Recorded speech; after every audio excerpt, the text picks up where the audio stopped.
Here. I hope you're all doing well this morning. I'm happy to say I hope you saw that you woke up to the fact that there is officially a speaker to the U.S. House of Representatives, Kevin McCarthy. This was a long process, but as there was confirmed and sworn in a speaker last night, or rather early this morning, we also were sworn into office now as the members of Congress for this 118th Congress. And I just want to start by saying it's an honor. I try to say that at the beginning and the end of each time that I get the opportunity to address you, to say that it is an honor. It is absolutely an honor. It's humbling. It's an incredible responsibility to be able to go and step into the breach and be in the fight for our community and our country each and every day, each and every week. And I try to give you absolutely everything that I have each and every day, each and every week, each and every month, each and every year. I try to do it as I did it on the battlefield, without thinking about personal gain and without thinking about personal sacrifice. That's how I try to do it for you every single day. I try to make our community proud. I try to make our community beautiful. I try to make our community safe. I try to make sure that the policies that we put in place are responsible for our community and for our country and for our service members abroad and my veteran friends that are serviced at the Department of Veterans Affairs, and respecting the fact that every dollar that is moved through Washington, D.C., through this U.S. Capitol and taken in here and moved somewhere else comes out of the pocket of one of you all that wakes up in the morning and goes to work and spends time away from your family. That is the responsibility of the work that we do here. And to say it again one more time, it is an honor to be able to have that responsibility. And I thank you for allowing me to be your representative. I've also said this many times. The office that I'm sitting in right now, it's not my office. It is your office. It is your office. Previously, it was labeled the office of Florida's 18th Congressional District. It is now Florida's 21st Congressional District by number, still the same areas and borders that it was before, but a new number for our district.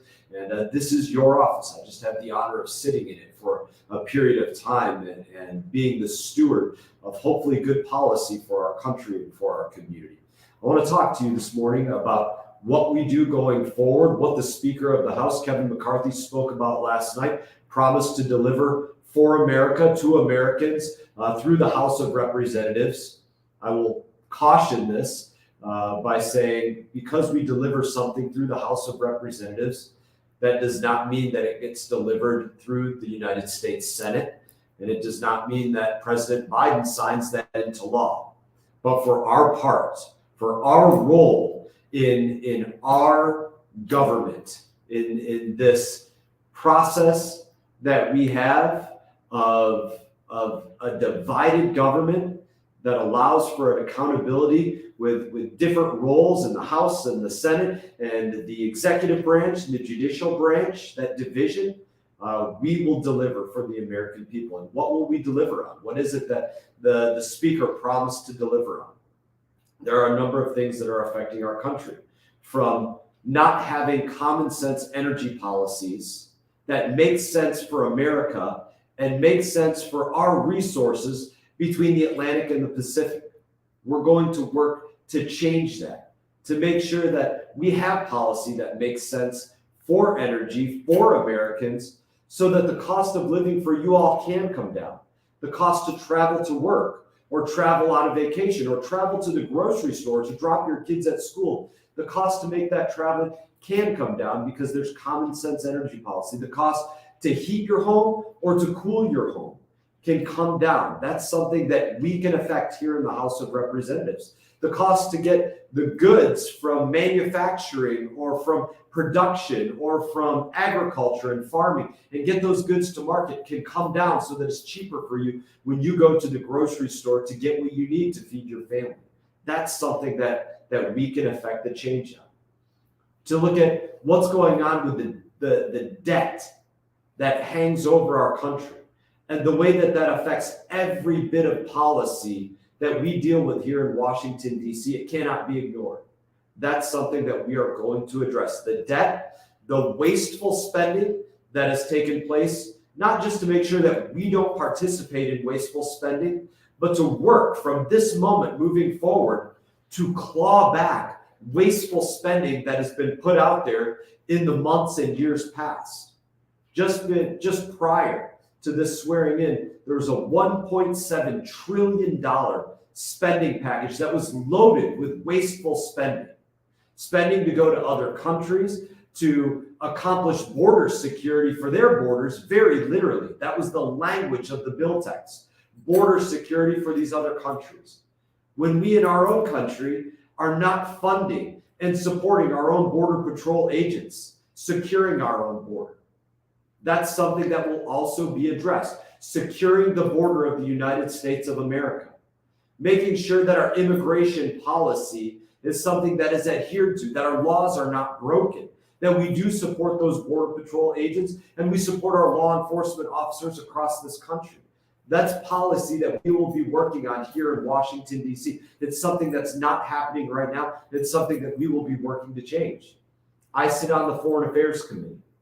We will be looking to make sure that every dollar that has previously gone to any other country, whether it be the Ukraine or whether it be a nation anywhere else, that is accounted for. And that we make sure that is not a dollar that was wasted in some way. For me personally, I'm one of the biggest proponents of making sure that your dollars stay here at home, that they don't go to these other places. You know, you look at what's going on with what happened with China and COVID, and looking at the origins of COVID-19 and our competitiveness with China. What's going on with their stealing of our intellectual property, with their development of transoceanic militaries, carrier battle groups, purchasing land here on our own, just off of our own borders in South and Central America, the Bahamas and other places. These are major issues that we will be dealing with on the Foreign Affairs Committee that I will be working on specifically. And these are priorities to the Speaker of the House as well. Our debt, our deficit, our spending, our competitive advantage, what's going on with our military, what's going on with our veterans in the Department of Veterans Affairs. These are all things that we will be tackling starting immediately. So I want to talk about also as well, what's going on right now. And if you see that Congress is adjourned till Monday, what is happening not just on Monday, but between now and Monday? What is the work that's actually going on right now? So to explain a little bit about what has to happen here in the House of Representatives to get bills to the floor of the House and what is changing about the bills going to the floor of the House. This is one of the biggest things that was going on throughout the last week, what we would call the rules change, the rules of the way the U.S. House of Representatives works.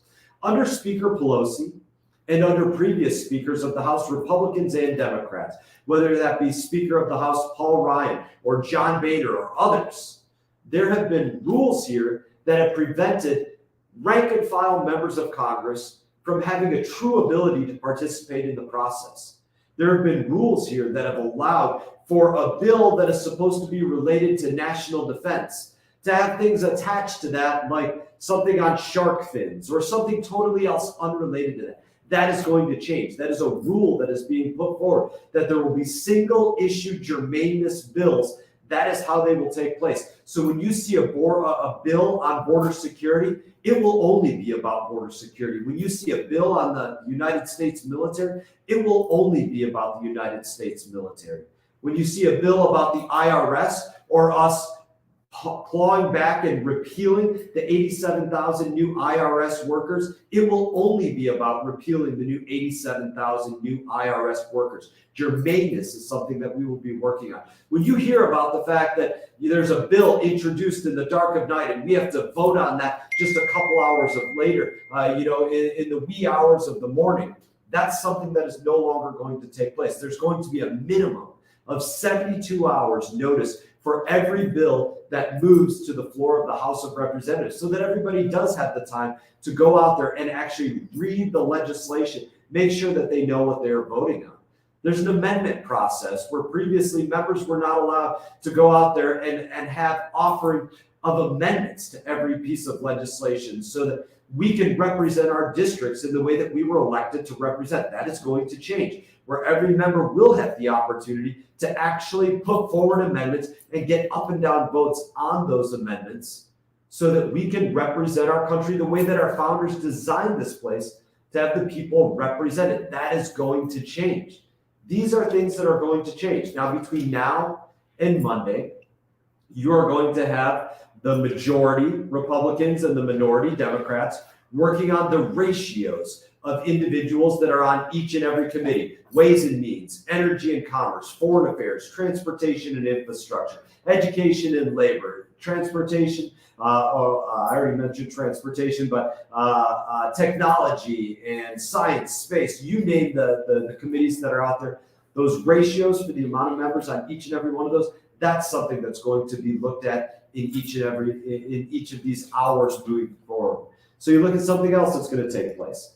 Beyond that, not just the amount of people that are going to be on each and every one of these committees, but the members of each of these committees are something that have to be looked at. That's something that goes through a committee called the Steering Committee.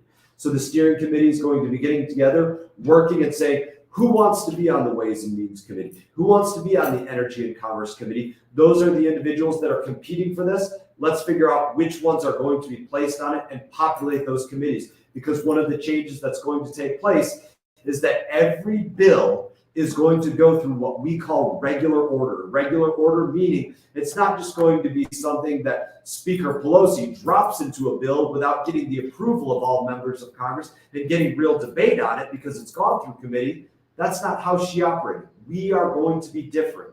We are going to put everything through committee, debate it in the proper way, have it pass through that committee, and then send it to the floor of the House of Representatives. That will be different.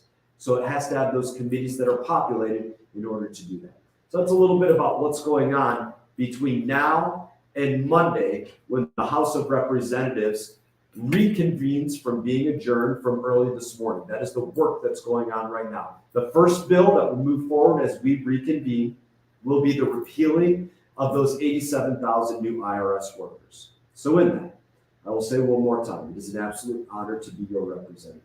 I always look forward to seeing you all around home when I get to be home. It is an honor for my family to be able to be a part of this process, to be able to represent this community and see you all around and hear your issues and concerns. I had the opportunity to speak to so many of you throughout this week about what you wanted from the new speaker or which speaker it was that you were interested in having. We had so many conversations, and I appreciate you all paying attention and participating in this process because, again, this is your seat, this is your office, and in that, I look forward to seeing you all around, and I thank you again. I wish you all the best.